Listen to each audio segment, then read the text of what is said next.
Hare Krishna, boa noite a todos, tudo bem pessoal? Estamos de volta com mais um Noite do Dharma, um dia muito especial, dia de Sri Ramanavami, onde a gente está celebrando o advento, o aparecimento nesse mundo de Shri Ramachandra, grande avatar de Krishna, que vem exemplificar, né, a postura, o comportamento de um rei, de um governante ideal, e também exibir, né, não só ele, mas todo o seu séquito, todos os seus associados principais vêm exibir a forma mais pura, mais perfeita de aderência ao Dharma.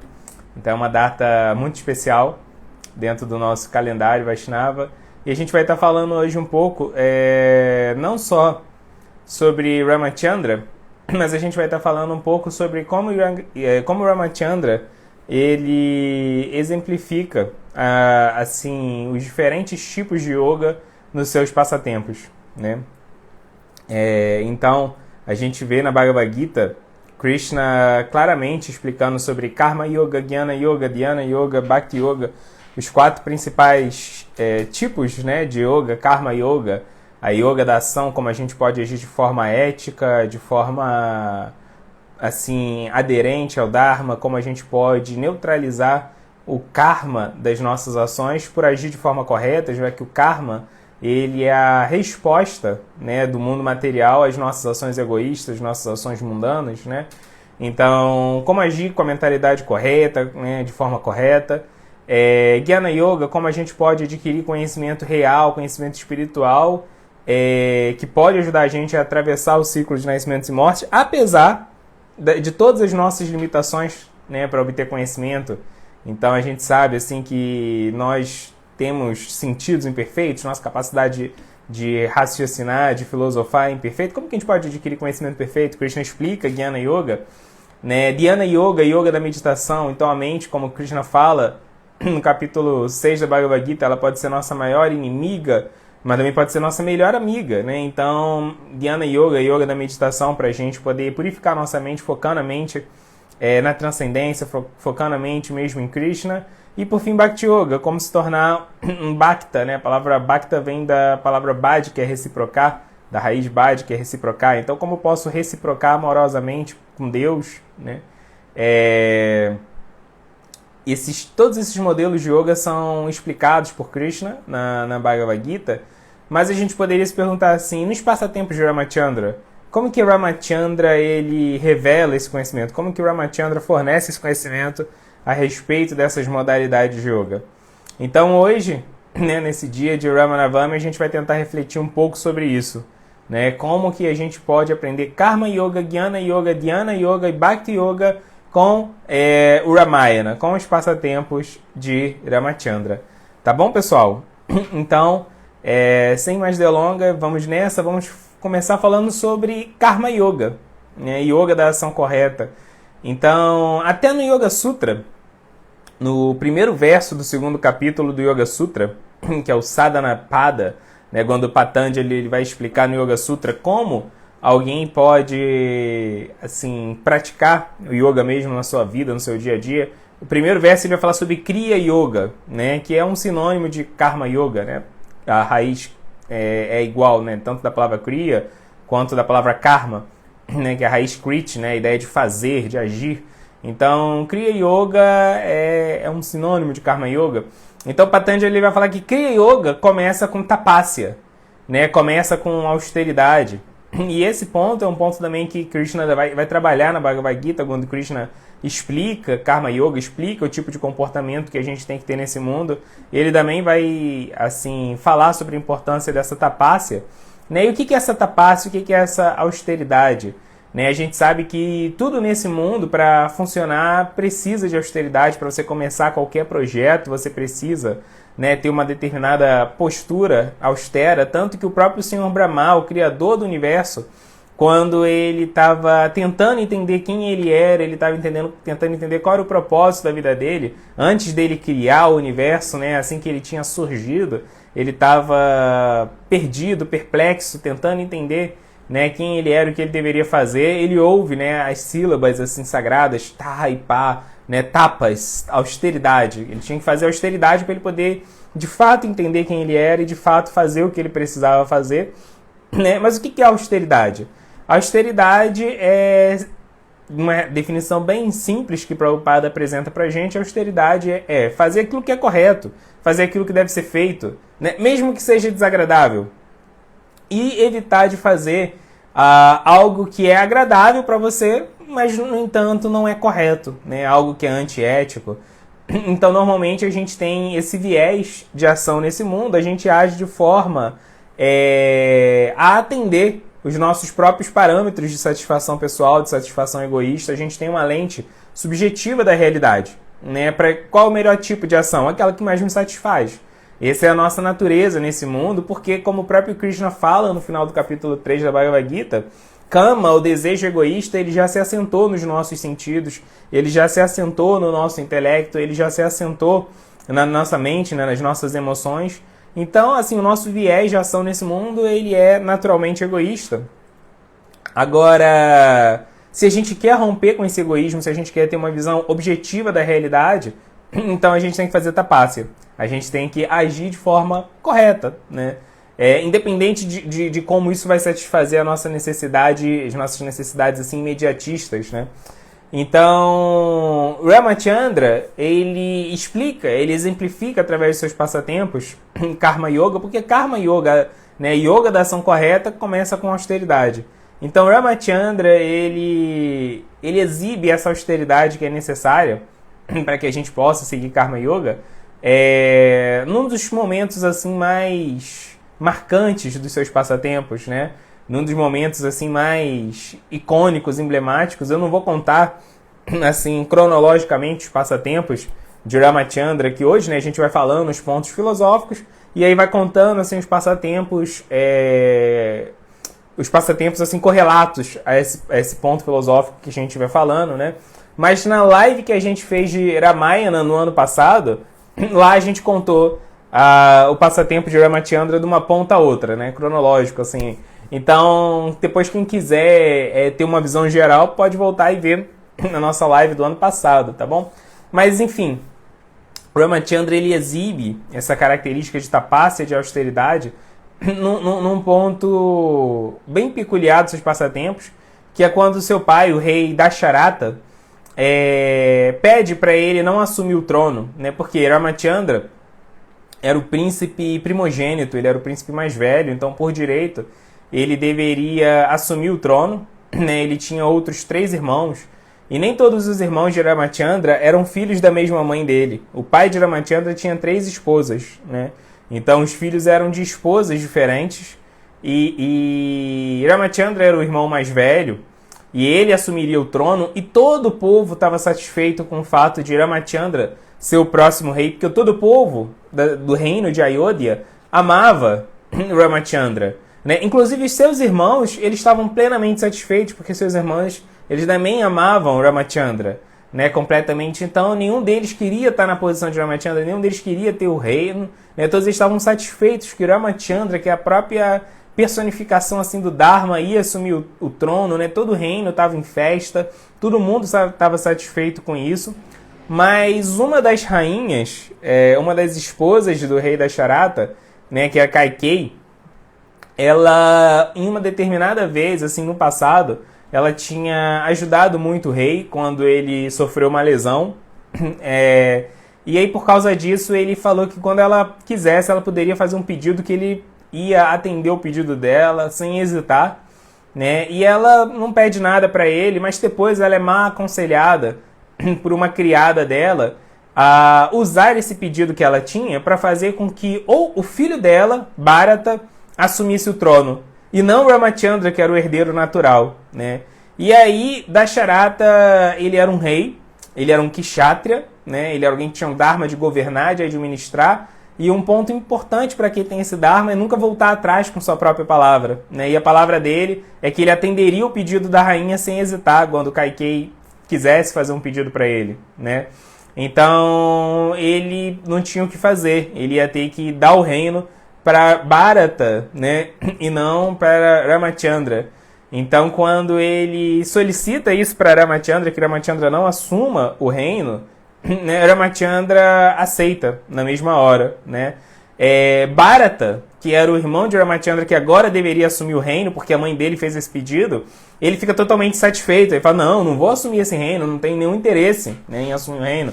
Porque Bharata também era, assim, um devoto de Ramachandra, né? Ele era irmão de Ramachandra, mas era extremamente devotado a Ramachandra, né? Então ele não queria assumir o reino, ninguém no reino queria que ele assumisse, né? Todo mundo queria que Ramachandra assumisse.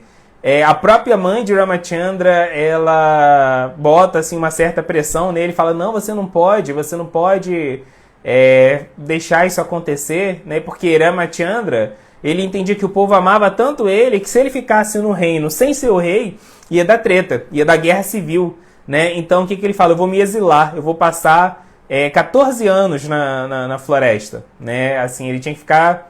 Kaikeyi, né? Ela pede isso pro rei também, que Ramachandra não só assuma o reino, como ele se exile na floresta, porque a permanência dele causaria turbulência política, né? Se ele não fosse o rei.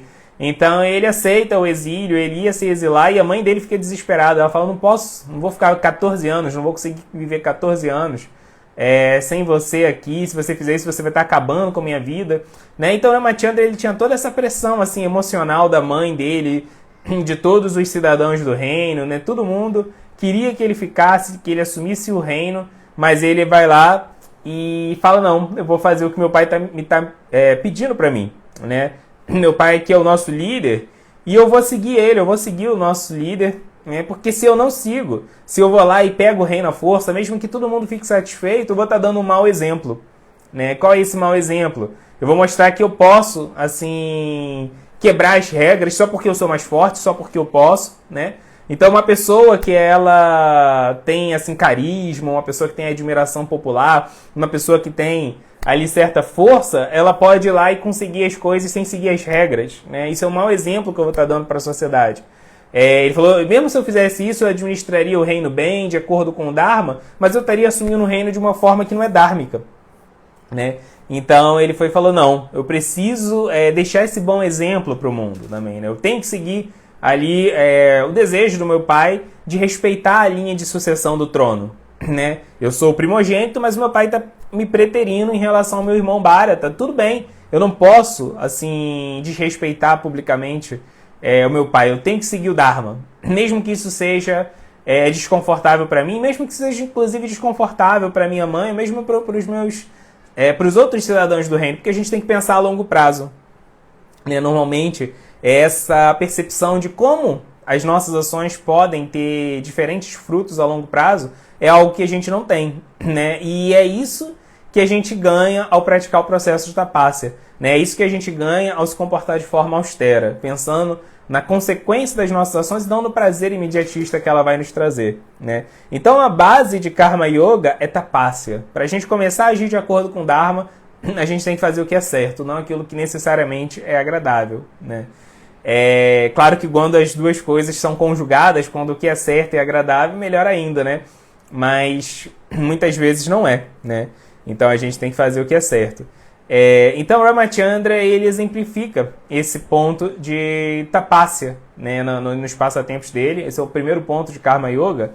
Agora, quando a gente pratica Karma Yoga, quando a gente age nesse mundo com consciência espiritual, sempre que a gente age, nós precisamos de ferramentas para agir, né? Não tem como a gente agir sem usar recursos que existem nesse mundo. Esses recursos podem ser recursos assim grosseiros, né? A gente pode usar um carro, a gente pode usar uma casa, a gente pode usar dinheiro para agir, mas pode ser recursos mais sutis, né? Eu posso usar, por exemplo, o meu prestígio, o meu carisma, né, para poder agir nesse mundo. Eu posso usar a minha inteligência, né? Tem diferentes formas da gente utilizar os recursos que existem nesse mundo material para agir, né? E é muito comum, é muito fácil a gente cair na sedução de que quando a gente age, a gente se sente o proprietário desses recursos que a gente está usando para agir, né? Mesmo quando a gente está agindo para Krishna, mesmo quando a gente está agindo para cumprir um propósito espiritual, para servir o mestre espiritual, é muito comum a gente se sentir o proprietário desses recursos, né?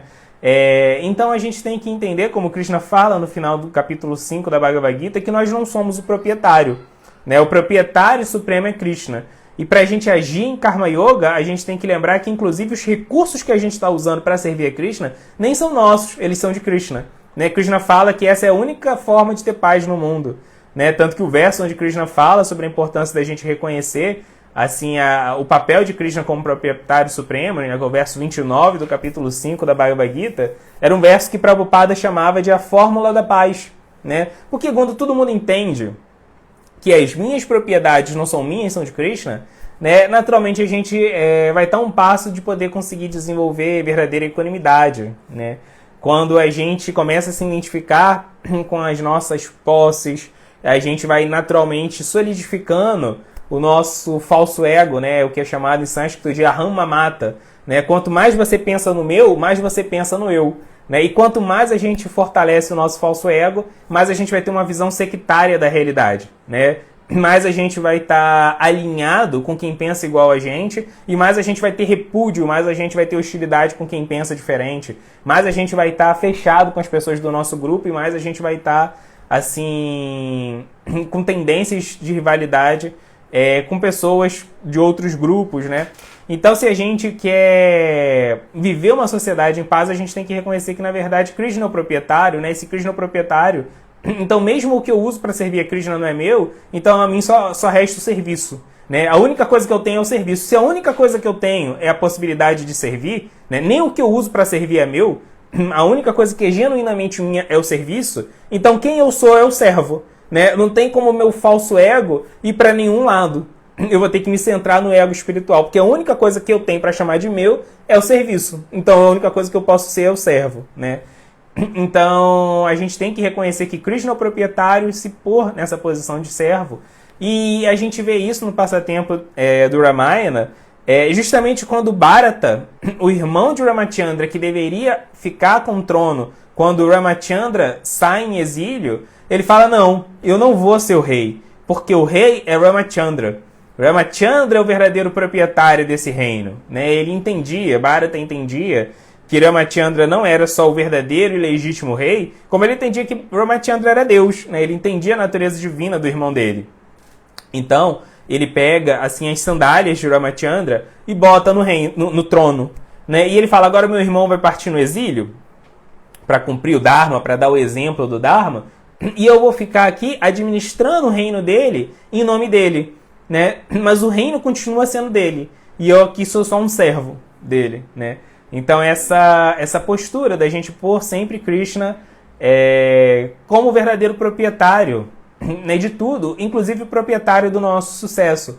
Quando a gente faz algo para servir Krishna, mesmo para servir a missão do mais espiritual, e é bem sucedido, né, e existe algum retorno, a gente entende que foi Krishna que foi a fonte do sucesso, não foi o nosso esforço, não foi a nossa capacidade, né? Ainda assim, apesar de tudo vir de Krishna, todo o sucesso vir de Krishna, né, apesar dele ser o proprietário supremo, como controlador supremo, a gente tem que, obviamente, ser responsável com as nossas ações, né? A gente não pode botar assim no crédito de Krishna a nossa falta de responsabilidade. Então a gente se esforça para fazer o melhor para servir Krishna, mas no final das contas, Krishna é o proprietário de tudo, inclusive do nosso sucesso. Então esse é um segundo ponto relacionado a Karma Yoga, que é bem exemplificado no passatempo de Ramachandra. E quando a gente tem essa compreensão de que Krishna é o verdadeiro controlador, e ainda assim eu vou agir para poder tentar agradá-lo, ele já é o proprietário de tudo, ele já é o controlador de tudo, mas mesmo assim eu vou tentar agir para agradá-lo, né? A gente vai naturalmente agir com aquela postura que Krishna pede para Arjuna na Bhagavad Gita, né? Krishna fala para Arjuna lutar por lutar, né? Sem pensar em sucesso, sem pensar em fracasso, né? Labala Bodhaya Jayo, né? Fala, luta por lutar sem pensar em vitória ou sem pensar em fracasso. Né? Por quê? Porque se você fizer a sua parte, você já está agradando a Deus. Se você fizer a sua parte, você já está cumprindo o seu Dharma. Se você faz a sua parte, né, os seus deveres ocupacionais já estão satisfeitos, né? E aí, o que acontecer, aconteceu, né? Então, assim, a gente vê esse ponto, que é um dos cernes de Karma Yoga, bem exemplificado no passatempo de Ramachandra, quando Sita Devi é raptada por Ravana, né? E Ravana está fugindo para o seu reino de Lanka, levando Sita Devi, e no meio do caminho ele é abordado por Jatayu. Né? Jatayu ele era um pássaro enorme, né? Ele era um abutre enorme, E quando ele vê Ravana raptando Sita, ele fala, não, isso é errado, né? Eu vou lutar com ele. Só que quando Jatayu vai lutar com Ravana, Jatayu, apesar de ser um pássaro gigante e poderoso, ele sabia que ele não tinha condição nenhuma de enfrentar Ravana, porque Ravana não era, assim, uma pessoa comum, né? Ravana, ele era alguém que rivalizava em poder, inclusive com os semideuses, muito poderoso, né? Então, assim, Jatayu sabia que não tinha condições de enfrentar ele.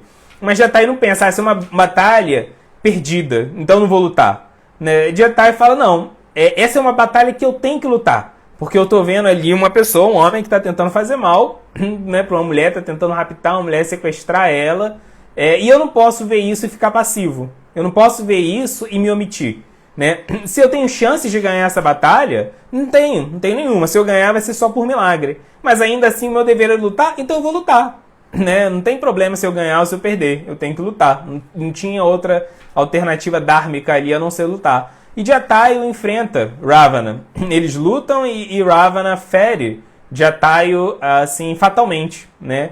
E deixa Jatayu para morrer lá e foge. Continua fugindo com Sita para o seu reino de Lanka.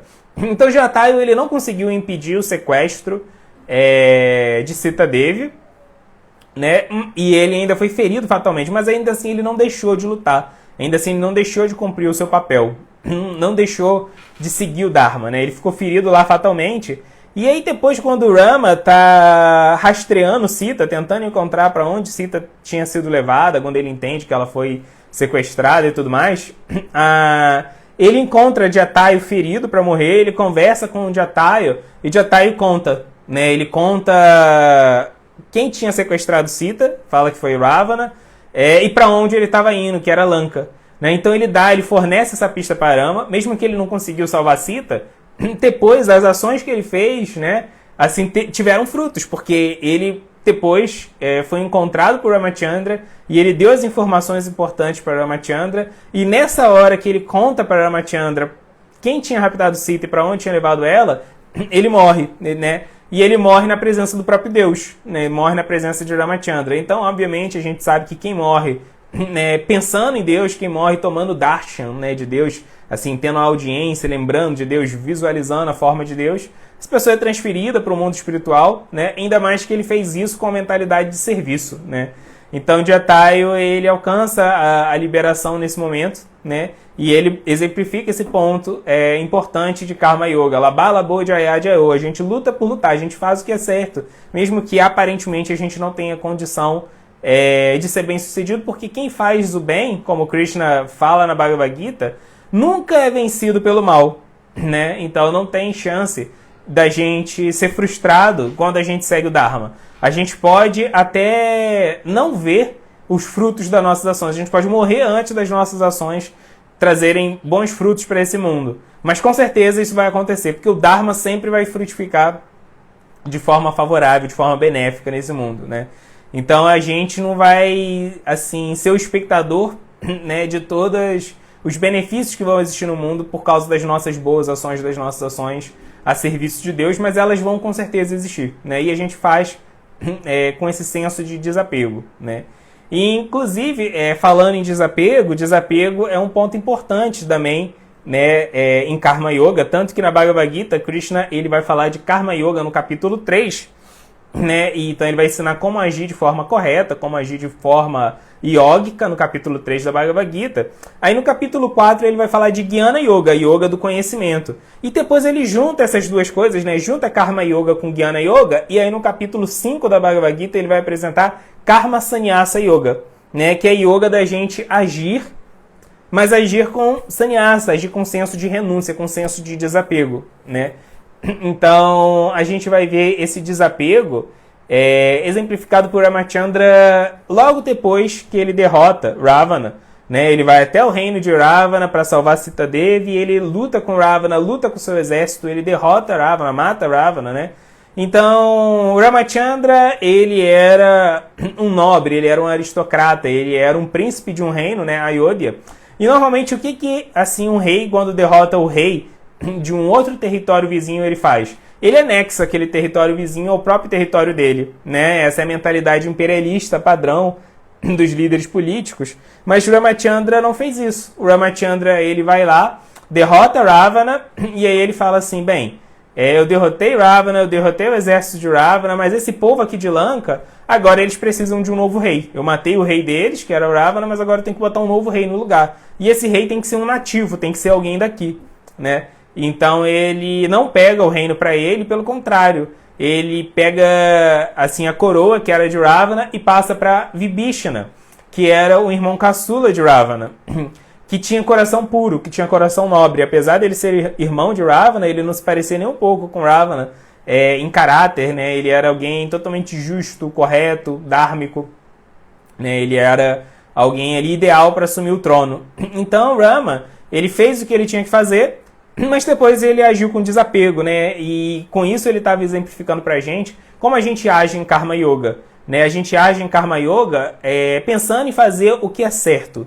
E depois a gente oferece os frutos para Krishna. A gente não fica com os frutos para a gente, né? Então, se, por exemplo, você vai lá e faz um grande serviço, vai lá e faz uma grande pregação da mensagem de Krishna, né? Assim, depois você não vai querer ficar com os créditos de lá e ter feito uma grande pregação, de ter dado uma boa explicação sobre, né, Bhagavad Gita. Não, assim, o crédito é de Krishna, você só foi lá e fez. O único interesse na gente é ir lá e fazer o serviço, ir lá e fazer o que deve ser feito, em cumprir o Dharma, né? Agora, os frutos a gente oferece para Krishna. Isso vale para qualquer serviço devocional que a gente faça, né, para Krishna dentro desse mundo. Então, esse senso de desapego, esse senso de não se importar com os frutos, e os frutos, né, do seu serviço você oferecer para Krishna, você desfruta do serviço. E a consequência do serviço você oferece para Krishna desfrutar, né? O próprio Ramachandra, ele exemplificou isso. Ele lutou naquela batalha com Ravana para salvar sua esposa, Sita, e porque também era uma batalha pelo Dharma, né? Sita, ela foi raptada de uma forma assim grotesca, né? Com certeza isso era uma violação do Dharma. É você manter uma pessoa em cativeiro, né? Então ele foi lá e derrotou Ravana, que não só tinha feito mal para Sita e para Rama, como estava fazendo mal para muitas pessoas. Então ele precisava ser derrotado, né? Ele precisava ser parado. E só quem podia impedir ele era Ramachandra. Então Ramachandra vai lá e luta essa batalha dármica, mas ele não luta a batalha dármica para depois ter alguma coisa com ele, né? Para conseguir algo para ele. Ele não tenta tirar nenhum benefício disso, né?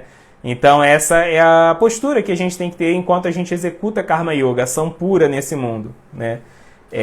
Quando a gente está agindo sobre a influência do modo da paixão, a gente quer gozar dos frutos das nossas ações, né? E por causa disso a gente fica preso no apego nesse mundo, né? Krishna vai falar isso no capítulo 2 da Bhagavad Gita. Sempre que a gente contempla esse mundo, a gente é seduzido por algo nele, né? E quando a gente é seduzido pelo mundo material, a gente desenvolve apego. E desse apego, inevitavelmente vai vir a ira. Por quê? Porque quando a gente está apegado ao sucesso, a algum momento a gente vai se frustrar, porque esse mundo é uma montanha russa, né? Tem hora que você é bem sucedido, tem hora que você é fracassado. Ninguém consegue ganhar sempre. Ninguém consegue agradar todo mundo, né? Então, se você está muito apegado ao sucesso, quando o fracasso vier, né, quando a frustração vier, você vai ficar irado. Você não vai suportar o peso da frustração, né? E aí, quando a gente está irado, a gente perde a memória, que Krishna vai falar, né? Uma pessoa irada, ela não pondera assim, aquela pessoa ali me ajudou 10 vezes e agora ela me decepcionou. Mas tudo bem, no passado ela já me ajudou 10 vezes. Não, quando você está irado, você está irado. Você só pensa que naquela hora ela te decepcionou. Você não pensa em tudo bem que ela já te fez no passado, né? Então, assim, aí, quando a gente está irado, a gente não olha para o passado, a gente não olha em retrospectiva, a gente não faz uma análise acurada das coisas, a gente fica preso no momento presente, né? Naquela coisa que foi um gatilho para a nossa ira.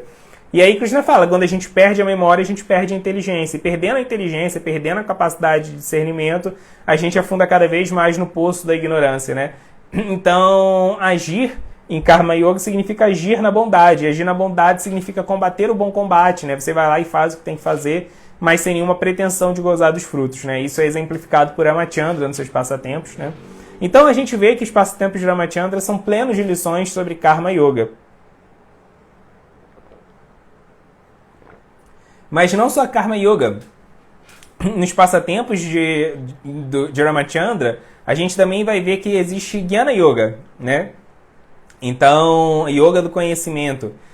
Por exemplo, Krishna vai falar para Arjuna no capítulo 4 da Bhagavad Gita, né, os propósitos de um avatar aparecer, né? Krishna vai falar Paritranaya Sadhunam, Vinashaya Chaduskritam, Dharma Sanstapanataya, Sambhavami Juge Juge, né? Que era após era, Krishna vem nesse mundo na forma de um avatar para Paritranaya Sadhunam, para proteger os devotos, Vinashaya Chaduskritam, para aniquilar o mal, e por fim Dharma Sanstapanataya, para restabelecer o caminho do Dharma. Então sempre que Krishna vem nesse caminho, ele traz lições sobre o Dharma. Por quê? Porque isso é Jnana Yoga. Jnana Yoga, o verdadeiro conhecimento, é o conhecimento que é revelado. Nós não temos como entender o Dharma na sua plenitude sozinho, pelo nosso próprio esforço, pela nossa própria experiência de mundo. Né? Se a gente filosofar, se a gente amadurecer materialmente, a gente até vai entender uma coisa ou outra sobre o Dharma, né?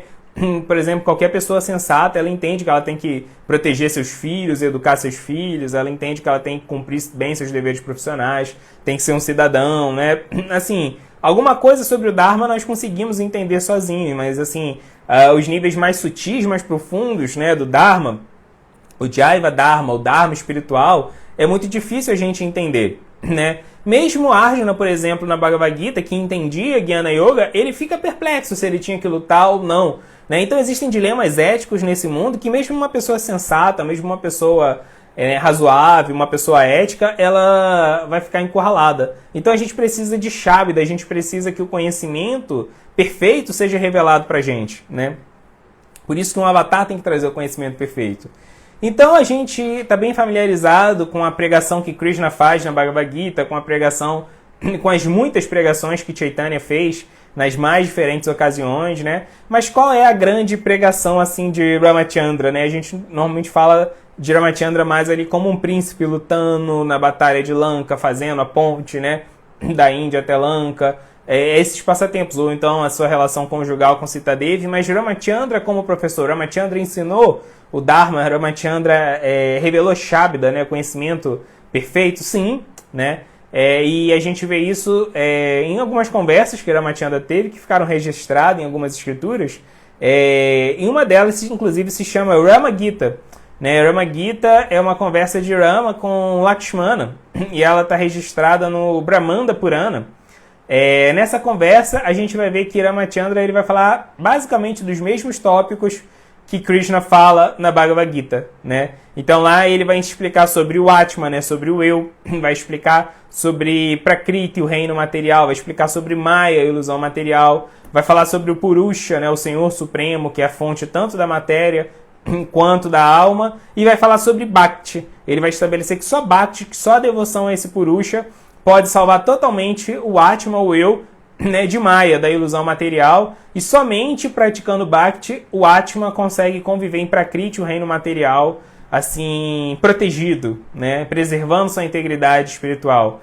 Então, o Rama Gita é bem mais curto que a Bhagavad Gita, né, ele tem só 62 versos, mas nesses 62 versos do Rama Gita a gente vê todos os tópicos principais que Krishna revela, né, sobre a natureza da alma, a natureza do reino material, a natureza de Deus e a natureza da devoção. A gente vai ver todos esses pontos resumidos na Rama Gita. Então Rama trouxe sim conhecimento, né, sobre essas coisas sutis que a gente não consegue entender pelo nosso próprio esforço, a natureza da alma, o perigo da ilusão, né, do material, do cativeiro material, e como a gente pode de fato alcançar a transcendência se devotando ao Senhor Supremo, e quais são as qualidades desse Senhor Supremo. Tudo isso Ramachandra revelou não só com seus passatempos, mas também com a sua pregação.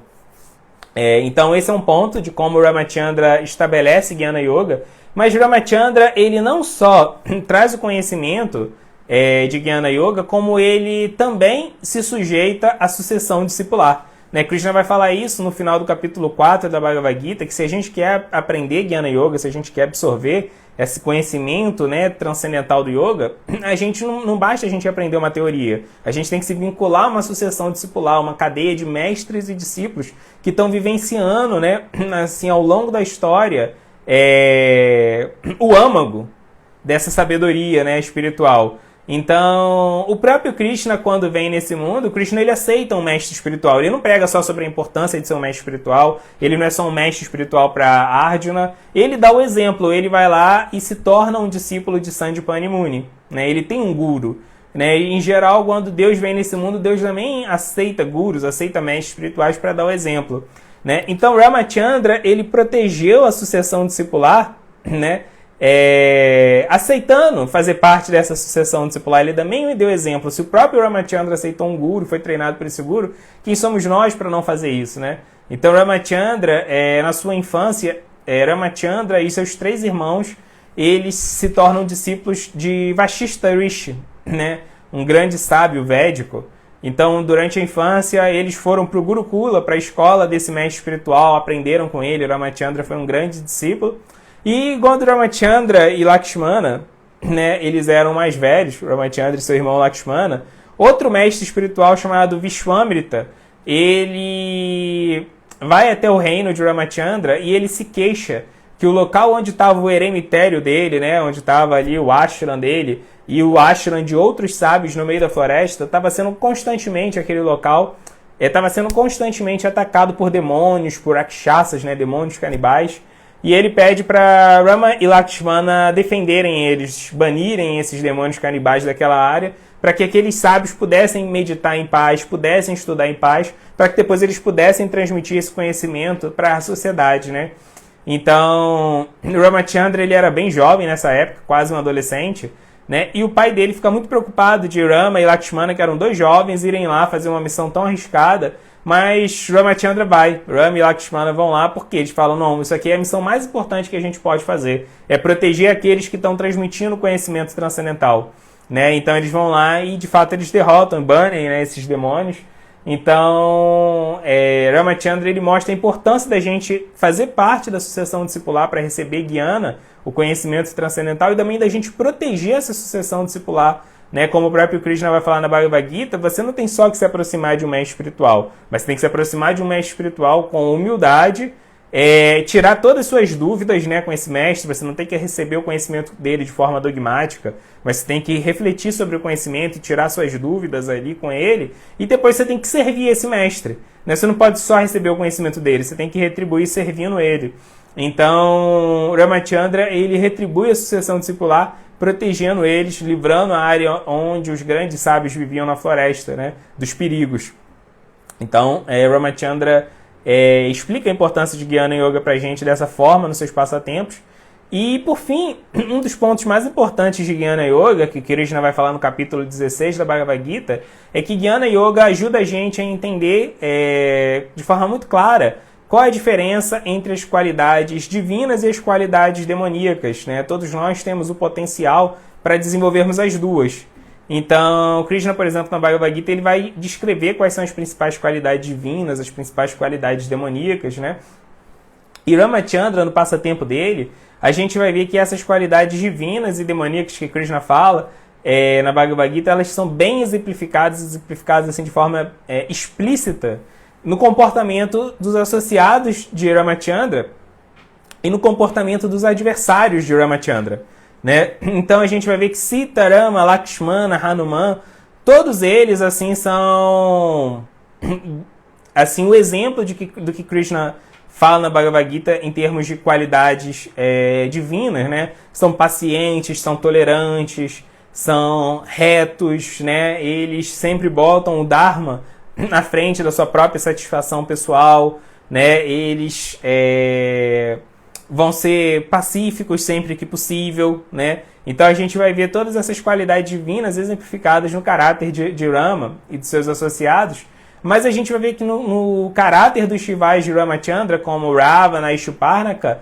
a gente vê exatamente o contrário, né? Essa postura possessiva, egoísta, né, que Krishna vai falar na Bhagavad Gita, que é o cerne da qualidade demoníaca, são muito bem exemplificados justamente na personalidade, aí, na psicologia dos adversários de Ramachandra, né? Arrogância, orgulho, inveja, né? Tudo isso, cobiça ardente, né? Ira injustificada, todas essas características demoníacas que Krishna fala na Bhagavad Gita, que compõem, né, as qualidades demoníacas, elas aparecem em Ravana, em Shurpanakha, e todas elas, no final das contas, todas essas qualidades demoníacas, elas nascem da inveja, né? E a inveja, né, o desejo de você possuir algo com exclusividade, de você possuir aquilo que é de outra pessoa, né, com exclusividade. Você não só quer pegar o que é de outra pessoa, você não só quer ter o que é de outra pessoa, como você quer que ela não tenha mais, né?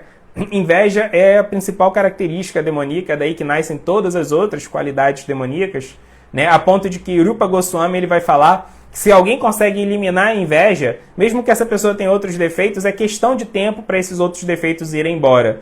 Mas se a pessoa ela tira todos os defeitos, consegue se limpar de todos os defeitos, mas não consegue remover do coração dela a inveja, é questão de tempo para todos os outros defeitos retornarem, né? Então, a inveja é como se fosse assim um pecado original, né? A inveja, no final das contas, ela é fruto da nossa carência, né? Quanto mais carente uma pessoa é, mais assim tendência a desenvolver inveja ela vai ter, né? E em última análise, toda a nossa carência vem da falta da nossa relação com Krishna, né? A nossa carência nada mais é do que o vazio existencial que nós temos por não estarmos realizando a nossa relação eterna, né, com Krishna. Então isso é muito bem exemplificado no Ramayana, né? A fonte das qualidades divinas como sendo qualidades que surgem a partir do desenvolvimento da relação de alguém com Krishna, né? E as qualidades demoníacas elas nascem dessa inveja primordial que é fruto, né, da ausência da nossa relação com Deus. E essas são assim, as principais lições relacionadas a Jnana Yoga que a gente vai ver no Ramayana. Mas, além de Karma Yoga e Jnana Yoga, no Ramayana a gente também vai ver Dhyana Yoga, Yoga da meditação. Né? E, assim, o grande exemplo de meditação que existe no Ramayana é a própria Sita Devi, né? Quando ela é raptada por Ravana e ela fica no cativeiro em Lanka, durante todo o tempo do cativeiro dela, ela fica meditando em Ramachandra.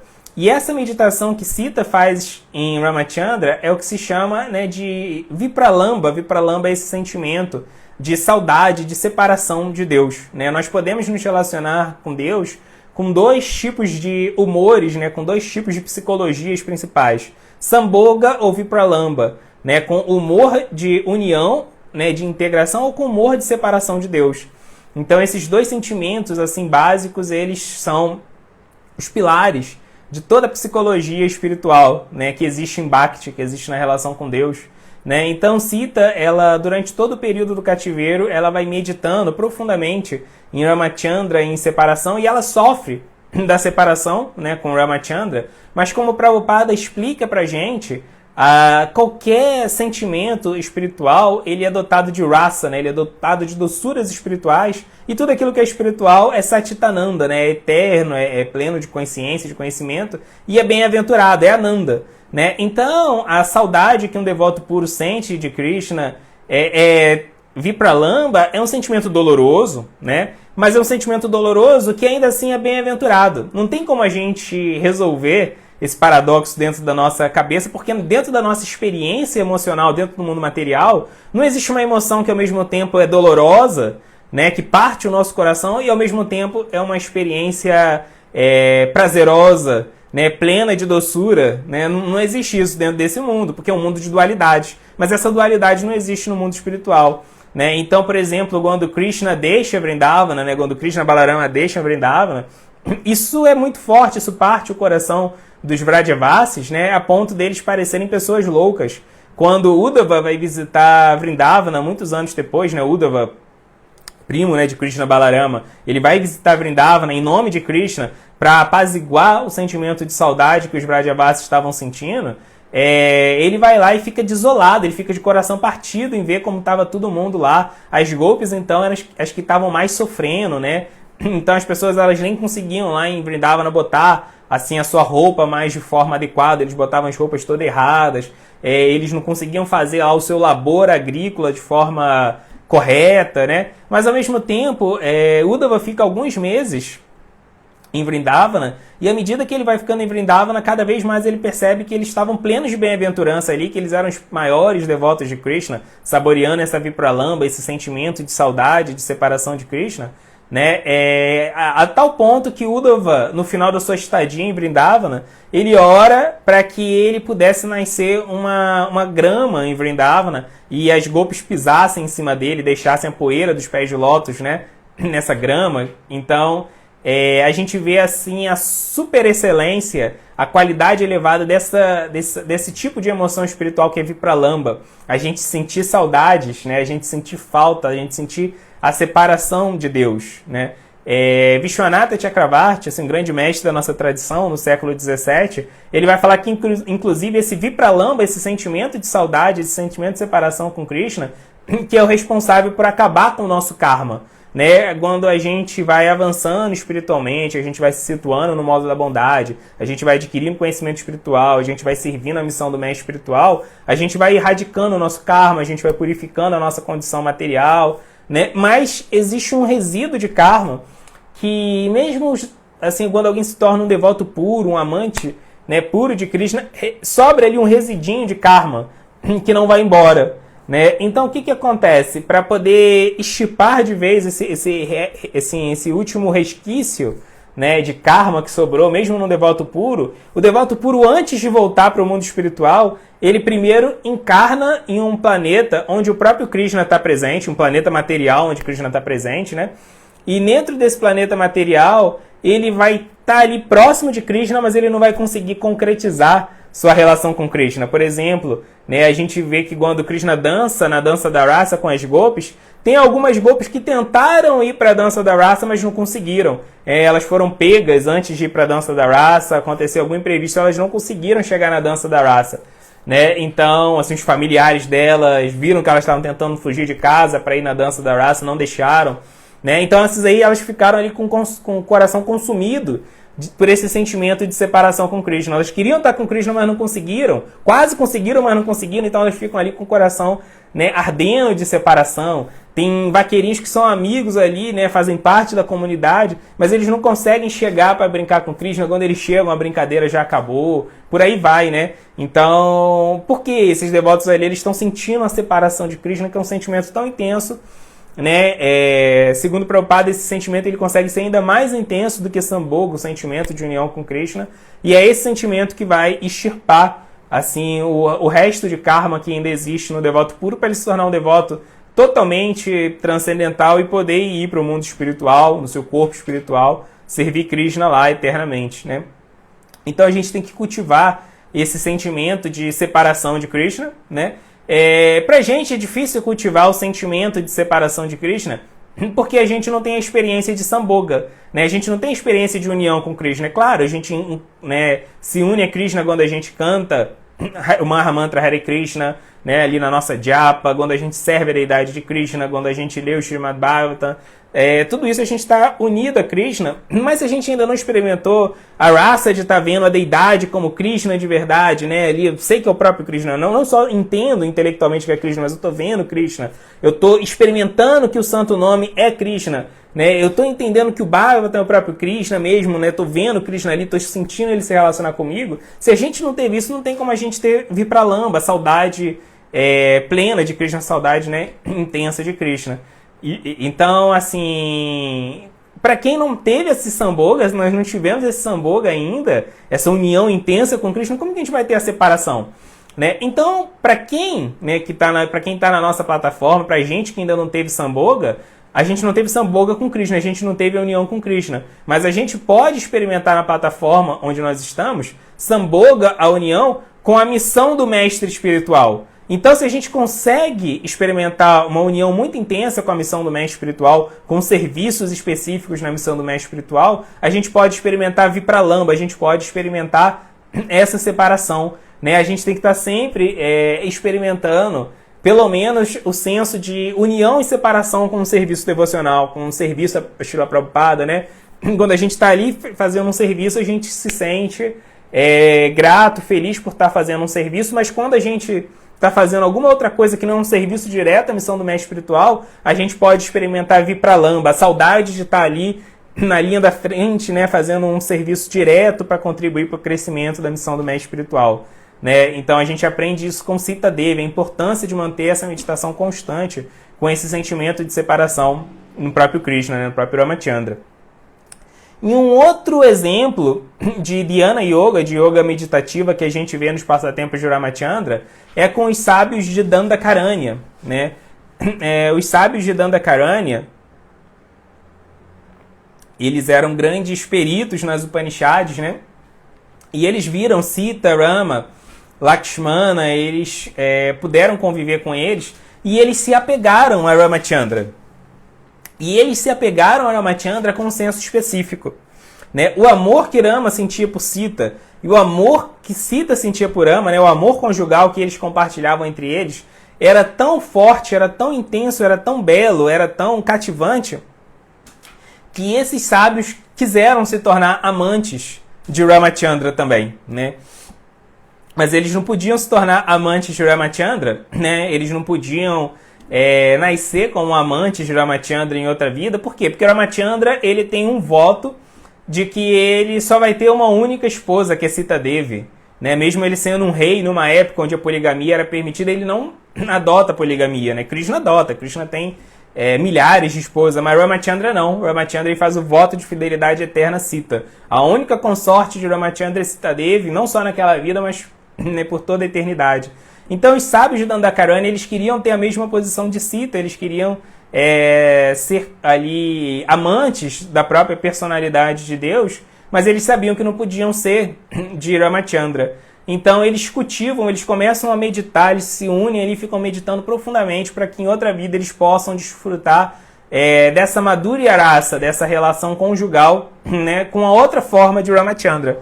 E aí o que acontece? Eles meditam nisso com tanta profundidade que depois eles vão nascer como golpes nos passatempos de Krishna, né? E esse é o corpo espiritual deles, né? O Siddha Swarupa, a forma eterna desses sábios, é como golpes em Vrindavana.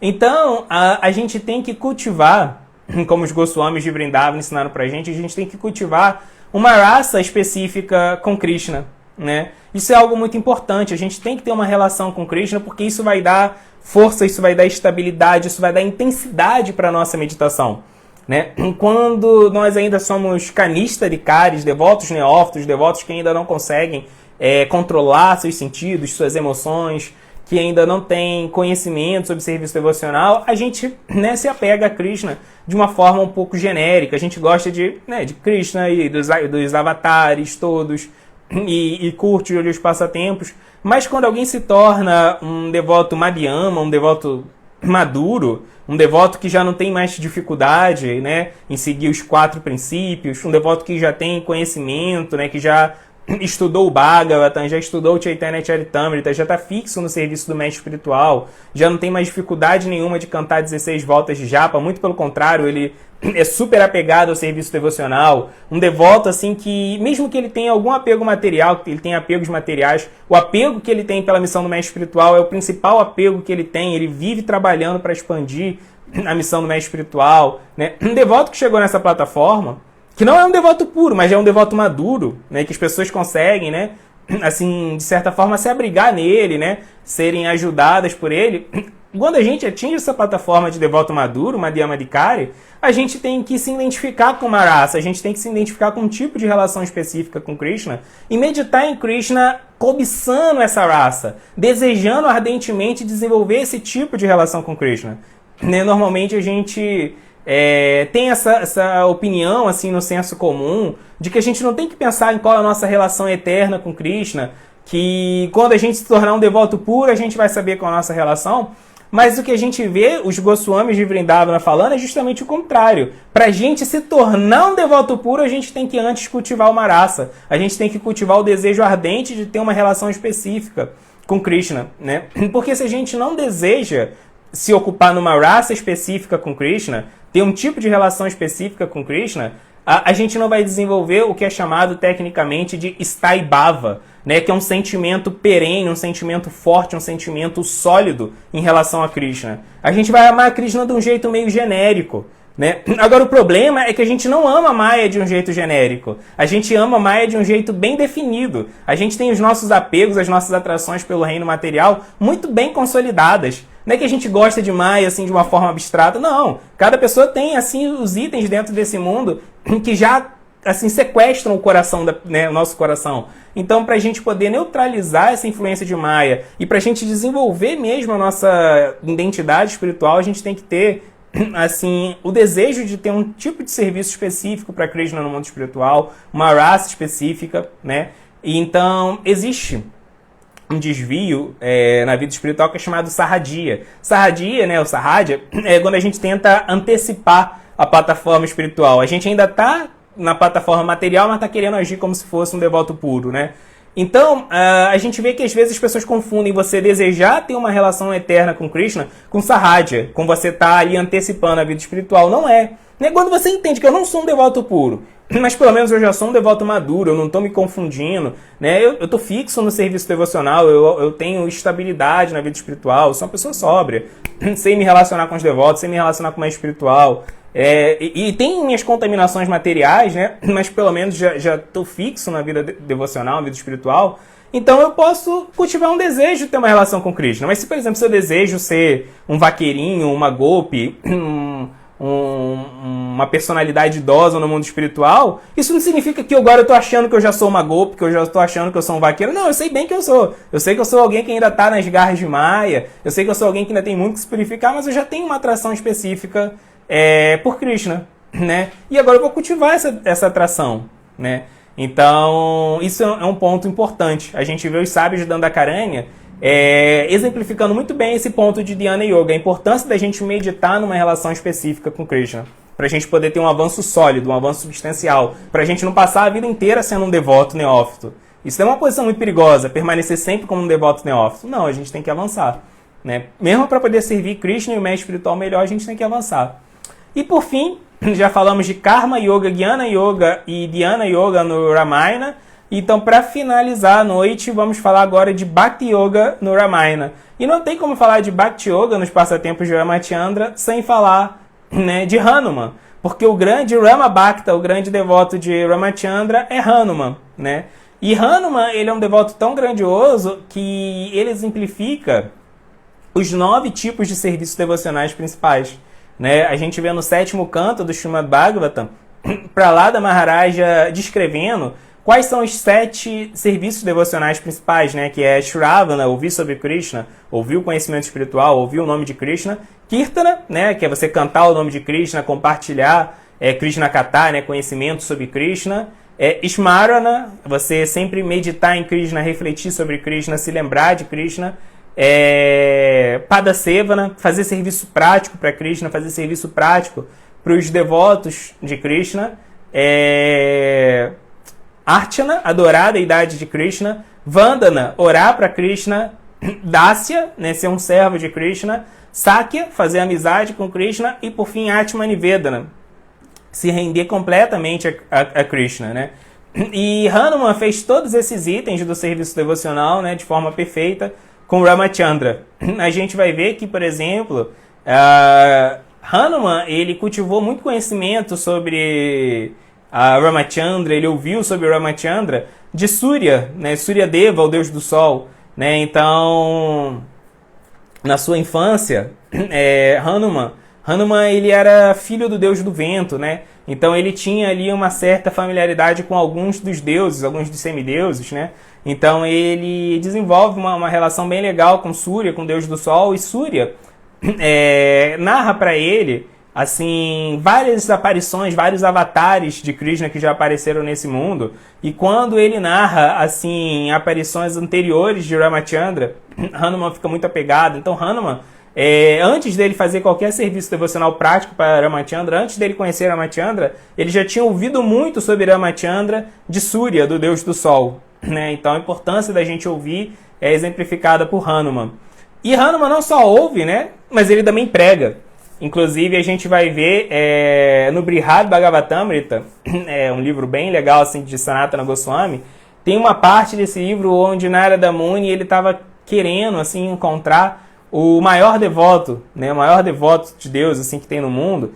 E aí ele vai procurando e tem uma hora que ele encontra Hanuman, né? E nessa hora que ele encontra Hanuman começa a pregar para Narada sobre Ramachandra, ele descreve Ramachandra para Narada, né? E depois ele vira e ele fala que ele não é o maior devoto, né? E ele encaminha Narada para outros devotos, assim, né? A gente também vê no Mahabharata, quando Hanuman encontra o seu irmão Bhima, ele também prega para Bhima sobre a importância do serviço devocional. Bhima estava se preparando para ir para a guerra, então Hanuman falou, também já fui numa guerra, mas de quando eu fui na guerra, eu fui com consciência espiritual. Então ele explica para Bhima como ir para a guerra com consciência espiritual, né? Então ele ouviu, mas ele também pregava. E ele sempre se lembra, né, de Rama, o terceiro serviço devocional, que é Krishna, Vishnu Smara, né, sempre se lembrar de Deus. A gente vê que Hanuman ele está sempre meditando em Ramachandra, mesmo depois que o Ramachandra vai embora desse mundo. Ele não estava meditando em Ramachandra quando o Ramachandra estava aqui, para que ele pudesse fazer serviço prático para Rama, né? Não só isso, quando o Rama vai embora desse mundo, ele continua meditando, e pelo contrário, a meditação dele fica ainda mais intensa, né? Ele lembra de Ramachandra ainda mais intensamente quando o Rama vai embora desse mundo. Ele nunca deixa de se lembrar de Ramachandra, né? O quarto item do serviço devocional, que é Pada Sevana. Pada Sevana é fazer serviço prático para Krishna, né? Mas qual o principal serviço prático que a gente pode fazer para Krishna? É ajudar os outros devotos que estão tentando servir Krishna nesse mundo, né? Então a gente vai ver que, por exemplo, quando vai ter a batalha de Kurukshetra, Hanuman, ele ajuda Arjuna, né? A quadriga de Arjuna, ela tinha a bandeira de Hanuman, né? A quadriga onde Krishna e Arjuna lutam na batalha de Kurukshetra, ela tinha ali a bandeira de Hanuman. Então, quando é dito assim que no final da batalha, quando Arjuna e Krishna saem da quadriga, a quadriga ela se desfacela, ela se desmonta, ela explode, assim, basicamente, né? Por quê? Porque a quadriga deles sofreu todo tipo de golpe, né? Sofreu, assim, choque com elefantes, flechadas, flecha de fogo, tudo, né? A flecha deles sofreu todo tipo de golpe, mas estava lá, intacta. A quadriga deles fica intacta. Então, a explicação assim que os acharyas deram é que aquela bandeira de Hanuman que tinha na quadriga era o próprio Hanuman que estava ali protegendo a quadriga. Não era só uma bandeira de Hanuman. Era o próprio Hanuman, né? Hanuman estava recebendo aqueles golpes no lugar da quadriga, para que a quadriga continuasse intacta e pudesse lutar, né? Então, assim, Hanuman estava ali servindo Krishna e estava servindo Arjuna. Estava servindo, fazendo um serviço prático para agradar não só o próprio Krishna, mas para poder auxiliar o devoto de Krishna, né? Então, Hanuman, apesar de ser um devoto de Ramachandra, ele também serve Krishna. O quinto item do serviço devocional, que é Archana, né, é adorar a deidade. Então, a gente vê que Hanuman, quando Sita e Rama vão embora desse mundo, a única forma que ele tem de apaziguar o coração dele é esculpindo uma deidade de Sita e Rama e adorando, né, essa deidade de Sita e Rama. O sétimo item do serviço devocional, né, que é orar para Krishna. A gente vê que quando Hanuman ele era muito poderoso e Ramachandra sempre pedia para ele fazer serviços importantes, mas sempre que ele ia fazer esses serviços importantes, ele ia fazer serviço orando para Ramachandra. Ele entendia que se ele ia fazer algo de grandioso era porque Ramachandra estava empoderando ele, né? Inclusive, é dito que quando ele se prepara para saltar sobre o oceano, para ir para Lanka, ele faz isso cantando Rama, Rama, Rama, cantando o nome de Ramachandra, né? Então ele sempre se refugiava nas suas orações para poder fazer qualquer serviço devocional, né? Aí o sétimo item do serviço devocional, né, que é Dasya, você ser um servo. O que significa ser um servo? Chaitanya Mahaprabhu falou que ser um servo significa ser um kinkara, né? O que é um kinkara? Um kinkara é uma outra palavra, né, em sânscrito para servo. A palavra kinkara significa o que eu faço, né? Kara é fazer e kin é o quê, né? Então, kinkara, o que eu faço? Um servo é aquele que está sempre se perguntando, como eu posso ser útil? O que eu posso fazer aqui? Né? Então, Hanuman, ele foi assim um grande kinkara, né? Ele foi aquele pau para toda a obra. O que Ramachandra precisava, Hanuman fazia. Shridhara Swami, que foi assim, um dos principais comentaristas do Srimad Bhagavatam, ele vai falar isso, ele vai falar que Hanuman, ele não só tinha dasya, ele não só tinha esse senso de serviço, como ele é o exemplo perfeito de serviço, porque tudo que Ramachandra precisava, ele fazia. Ele atuou, por exemplo, como guerreiro para ajudar Ramachandra. Ele também atuou como espião para ajudar Ramachandra. Ele atuou como construtor para ajudar Ramachandra. E ele atua, inclusive, como uma chamara para ajudar Ramachandra. Né? Chamara é o abano, né? Então, quando Sita e Rama, por exemplo, estavam com calor, Hanuman transformava a cauda dele num abano e ficava ali abanando Sita e Rama. Então ele fazia qualquer serviço. Tem que lutar? Vou lutar. Tem que buscar uma erva medicinal não sei onde? Vou. Eu tenho que ser um espião, tenho que me infiltrar em Lanka e atuar como espião? Vou. Agora eu tenho que ficar aqui só abanando? Vou. Né? O que precisasse, né? Vou ter que fazer uma ponte? Vou fazer. né? Então ele era aquela pessoa que não ficava escolhendo o serviço devocional, vou fazer o serviço que eu gosto, vou fazer o serviço que me identifico. Não, eu vou fazer o serviço que Rama precisa que seja feito, né? Então esse é o exemplo que Hanuman dá de Dasya. Sakya, né? Amizade com Deus. Então a gente vai ver que apesar de Hanuman ser totalmente devotado a Ramachandra, né? O servo de Ramachandra, ele ter essa submissão natural a Ramachandra, ele era um devoto assim que cultiva um espírito de reverência por Deus, ao mesmo tempo ele era um amigo e conselheiro de Rama, né? Tanto que tem uma imagem assim que é clássica, que é Rama e Hanuman assim se abraçando, né? Então ele tinha esse senso de amizade também, né? Apesar dele ser predominantemente um devoto no Dasya Rasa, no espírito de servo, ele também tinha esse tipo de amizade assim com Krishna, com Ramachandra, de estar ali próximo, aconselhando Rama e tendo alguns momentos de intimidade com Rama. E por fim, Atmanivedana, se render completamente a Ramachandra, né? A gente vê que Hanuman era completamente rendido a Sitarama, que ele abre, né, em um determinado momento, também é icônica essa imagem, né, de Hanuman abrindo o coração e mostrando que Sita e Rama estavam dentro do coração dele, né? Então ele era totalmente rendido. Essa é a essência de Atmanivedana, né? Atmanivedana significa que você está sempre ocupado em serviço devocional, porque você já não consegue ver mais nada que existe nesse mundo separado do serviço devocional. Então o próprio coração, a própria super-alma de Hanuman era Sitarama, né? Então ele não conseguia ver nada nesse mundo separado de Sitarama. Essa é a essência de Atmanivedana, né? Da perfeição, da rendição, né? Então Hanuman, por excelência, ele é o Rama Bhakta, ele é o exemplo de devoção a Ramachandra, né? E aí ele exemplifica Bhakti Yoga nos passatempos do Ramayana. Tá bom, pessoal? Então essa aí foi uma meditação em Karma Yoga, Jnana Yoga, Dhyana Yoga e Bhakti Yoga no Ramayana. Tá bom, pessoal? Pra gente poder meditar mais em Rama e seus associados no dia de hoje e trazer, né, essas reflexões para nosso próprio serviço, a missão de Prabhupada. Bem, vamos ver se temos perguntas e comentários aqui no YouTube e no Instagram. Vou dar uma passada aqui primeiro no Instagram, vamos aqui.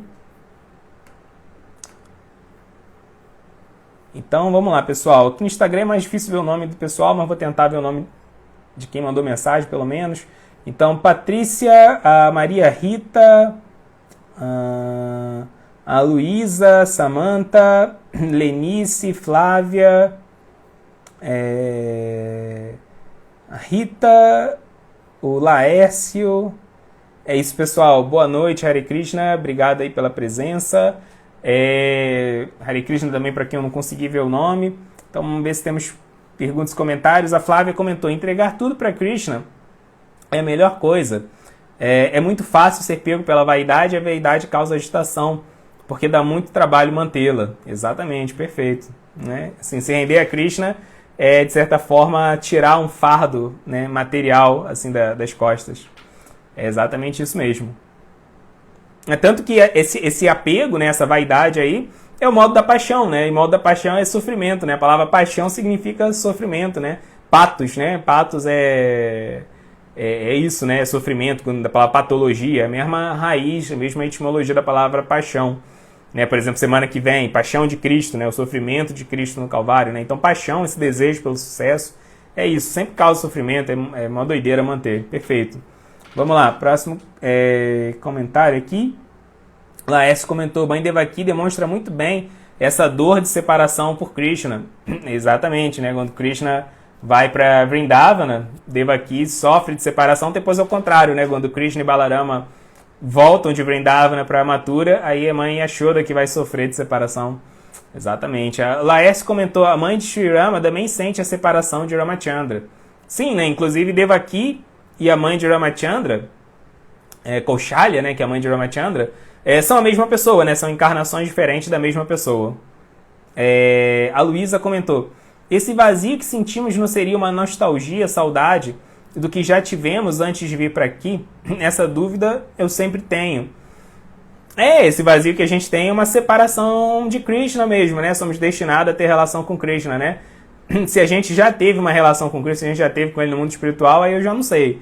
Mas que a gente, com certeza, a base da nostalgia é um sentimento forte na gente, né? Quanto mais velho a gente vai ficando, mais nostalgia a gente sente. Mas com certeza, essa nostalgia não é só assim uma saudade daquilo, né? Daquilo, das experiências materiais que a gente já teve, né? É em grande parte a fonte da nostalgia é essa nostalgia espiritual, é essa saudade de Krishna, né? A Luísa também comentou: ainda não entendo Rama ter se afastado de Sita por maledicências mentirosas sobre a honra de Sita. É passatempo, né, Luísa? Assim, nem tudo no passatempo tem uma lógica material, né? Tem coisas assim no passatempo que acontecem pro passatempo andar mesmo, né? Porque a base dos passatempos é raça, demonstração de emoções espirituais, né? Então, nos passatempos, por exemplo, Krishna exemplifica o Dharma, ensina conhecimento, todas essas coisas, né? Mas a base dos passatempos é raça, é para ter, assim, troca amorosa, né, espiritual entre Krishna e seus devotos. Então, para que tenha essa raça, que tenha sentimento de separação de Sita e de Rama, eles se separam, né? Existe isso mesmo. No final das contas, é por raça, é por esse motivo. Mesmo o Murari Gupta, né, que era a encarnação de Hanuman nos passatempos de Chaitanya Mahaprabhu, mesmo ele fala que ele não entende totalmente esse passatempo, né? Então, às vezes, a gente vê, por exemplo, a gente está vendo um filme assim, né? E no filme acontece uma coisa totalmente aleatória no enredo, só para que dois personagens possam ter um tipo de relação entre eles, né? Mesma coisa acontece nos passatempos de Krishna, né? Yogamaya, a energia que regula os passatempos de Krishna, que administra os passatempos de Krishna, às vezes faz arranjos inconcebíveis para os passatempos andarem, para as coisas acontecerem, né? Narada Muni é um grande devoto, né? No passatempo de Krishna, por exemplo, a Kansa, que era o inimigo de Krishna, ele estava procurando Krishna, que estava escondido em Vrindavana, e ele não conseguia encontrar Krishna. E aí Narada Muni vai lá e cagueta Krishna para Kansa, vai lá e conta para Kansa onde Krishna está. Isso parece loucura, né? Narada é um devoto puro de Krishna, um grande sábio. Por que ele vai lá fazer fofoca para um demônio? Prabhupada fala que o único motivo disso foi para os passatempos andarem, né? Para ter emoção, para ter mais emoção nos passatempos, né? Então a base dos passatempos, no final das contas, é emoções espirituais, né? Demonstração de emoções espirituais. Se a gente querer entender todos os detalhes assim do passatempo, como se todos eles tivessem uma régua lógica, não vai dar mesmo para entender não, né? Então, o problema é que quando o passatempo de Krishna fere a nossa lógica, mas é um passatempo agradável, assim, agradável para as nossas experiências, a gente aceita isso numa boa, né? Agora, quando, por exemplo, nesse caso, assim, Rama deixa Sita por causa da fofoca, aí a gente vai tentar, né, isso é um pouco chocante, porque a gente pode ver, isso pode servir de exemplo para alguém, por exemplo, tratar mal uma mulher, né, nesse mundo, em nome da sua própria reputação. Um homem, para proteger a sua reputação, ele vai preterir sua esposa, vai preterir ali sua companheira, vai deixar sua companheira ficar desamparada, né? A gente pode interpretar o passatempo de Ramachandra desse jeito, né? Não pode, né? É exatamente isso. A gente vai estar dando a gente vai estar querendo usar o passatempo de Krishna para justificar uma ação material nossa. Não dá para fazer isso, né?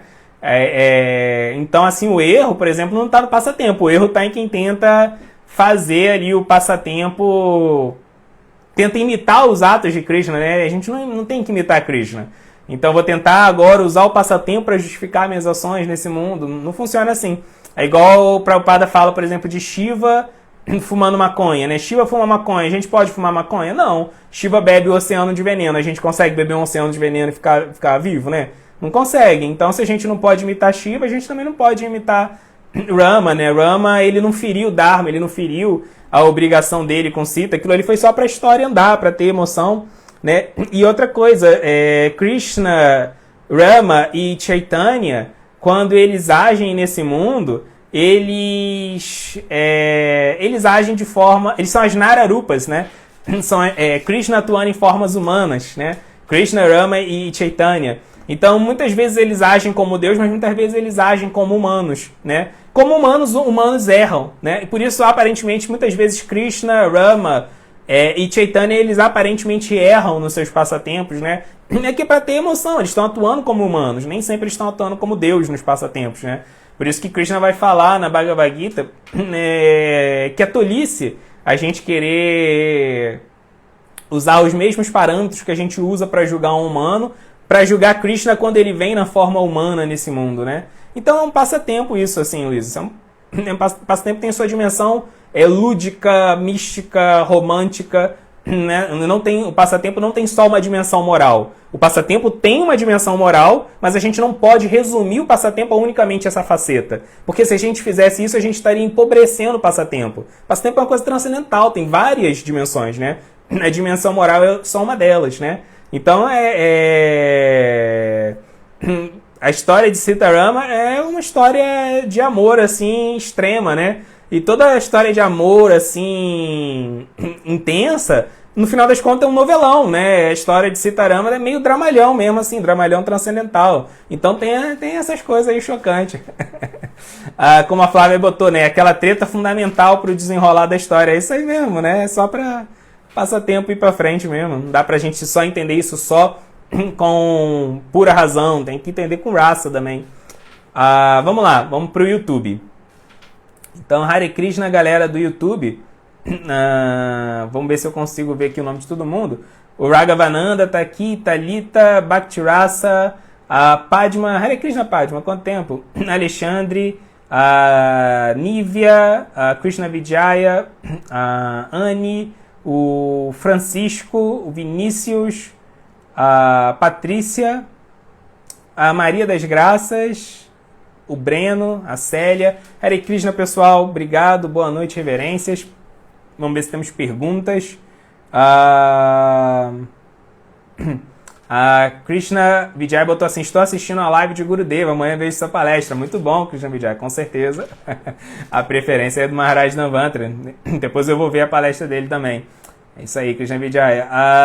O Francisco perguntou assim: Lakshmana é o mesmo Balarama e Nityananda? Sim, né? Todos os irmãos de Ramachandra são avatares, né? Lakshmana, que é o irmão ali mais próximo de Ramachandra, ele é Balarama, né? Inclusive, ele é o irmão caçula de Ramachandra, e Ramachandra fica protegendo Lakshmana em várias situações. E aí Lakshmana ficava muito frustrado com isso, porque ele queria proteger Ramachandra. E aí ele faz um voto. Ele fala assim: de agora em diante, eu nunca mais vou ser o irmão caçula. A partir de agora, eu vou ser só o irmão mais velho. Por isso que depois, né, quando Rama, né, na próxima encarnação, ele é o irmão mais velho, Balarama, e Rama se torna o irmão caçula, que é Krishna, né? Então eles trocam ali. Por causa disso, Lakshmana faz o voto de agora em diante, eu só vou ser o irmão mais velho, né? E como Nityananda e Chaitanya, mesma coisa. Nityananda, ele era mais velho que Chaitanya. Inclusive, Chaitanya, ele vive na casa da mãe dele, assim, até os 24 anos de idade, né? E Nityananda, ele sai de casa bem jovem. Nityananda sai da casa dos pais com 12 anos de idade, né? Então, é meio descrito assim que Chaitanya, ele era uma pessoa relativamente ingênua. As coisas desse mundo, não tinha muita malícia. Chaitanya não tinha muita malícia, né? Porque criado ali pela mãe, ficou o tempo todo em casa. Nityananda não, Nityananda sai jovem, explora o mundo, conhece o mundo todo. Então Nityananda tinha muita malandragem, ele sacava as coisas assim, né? Então é dito que Nityananda estava sempre protegendo o Ramachandra assim, com essa malandragem que ele tinha, e Chaitanya não tinha, né? Porque era Lakshmana satisfazendo esse desejo dele de agora ele ser o irmão mais velho, ele ser o irmão que protege, né? É bem legal isso. Os outros irmãos de Ramachandra, que é Bharata e Shatrugna, eles são encarnações das armas de Ramachandra, né? É do búzio e do disco de Ramachandra, se não me falha a memória, né? O búzio e o disco de Krishna são uma expansão do próprio Krishna, né? Então eles são encarnações do búzio e do disco. Então são todos, os 4 irmãos são ali Vishnu Tattva, né? São expansões do próprio Krishna. O Vinícius comentou: Sevira Krishna faz parte da constituição da alma, né? Exatamente, Vinícius. Servir a Krishna, na verdade, é a própria constituição da alma, né? O próprio Dharma da alma é servir a Krishna, né? A natureza da alma é isso. Krishna Dasa, servo de Krishna, exatamente. Servir a Deus, todas as outras nossas qualidades, né? Todas as mesmas outras características transcendentais da alma são uma extensão dessa nossa propensão a servir Krishna, né? De ver a Swarupahaya Krishnera Nityadasa, né? O Chaitanya Charitamrita vai falar, né? De ver a Swarupahaya, a verdadeira forma da alma, Krishnera Nityadasa, é um servo eterno de Krishna, né? Vamos lá. A Maria das Graças falou, vou ver depois, estou na minha irmã em Nova Iguaçu. Legal, Maria, Nova Iguaçu. Morei boa parte da minha vida em Nova Iguaçu, onde meus pais moram, legal. A Bhaktirasa comentou, quando Rama deixou o planeta, o reino foi transferido para o filho dele. O reino de Rama, né? Fica para os filhos dele, né? E tem dois filhos gêmeos, né? Que é Lava e Kusha. Então, depois que Ramachandra deixa esse planeta, o reino dele é dividido em dois, e cada um dos filhos gêmeos dele, né, Lava e Kusha, cada um deles fica com uma parte do reino. O Andrew mandou aqui, feliz dia de Rama. Hare Krishna, Andrew, feliz dia de Rama para você também. É isso então, pessoal. Então, vamos ficando por aqui. Obrigado para todo mundo que participou. Vamos aproveitar o finalzinho do dia para meditar em Ramachandra e vamos levar essa meditação de hoje para a nossa vida. Ramachandra e seus associados, né? Sita Devi, Lakshmana, Hanuman e outros, né? Sugriva, Jambavan, Bharata, Shatrughna, todos associados de Ramachandra. Eles simbolizam o Dharma perfeito, o Dharma seguido de forma perfeita, né? Então é sempre uma oportunidade da gente aprender a seguir o Dharma, né? Trazer o Dharma para diferentes instâncias da nossa vida, pensar nos passatempos de Ramachandra. Para quem não sabe, para quem não conhece, a gente está tendo aqui no Clube do Dharma, todo sábado, a partir de 7h30 da noite, tanto no YouTube quanto no Instagram, um videocast do Ramayana com o Nityananda Roy. Ele está lendo e comentando o Ramayana. É uma tradução assim romantizada do Ramayana, muito boa, do Krishna Dharma, que é um discípulo de Prabhupada, inglês, né? Então, assim, uma tradução bem bacana. Não é uma tradução assim ao pé da letra do Ramayana, mas ele preserva assim a fidelidade completa do Ramayana, mas ele, né, assim romantiza, ele usa uma linguagem mais atual, é bem legal, assim, é uma tradução bacana. Então, Nityananda, cada live Nityananda lê um capítulo inteiro e faz alguns comentários, tanto no começo quanto no final. Já fez 8 lives, né? Já leu 8 capítulos, né? Então, para quem quiser maratonar, já tem 8 capítulos, né? E no próximo, sem ser sábado que vem, no outro sábado, ele vai estar retomando o videocast do Ramayana. Vai continuar a leitura até o final do livro. Tá bom, pessoal? Então, vamos ficando por aqui. Tenham todos uma ótima semana.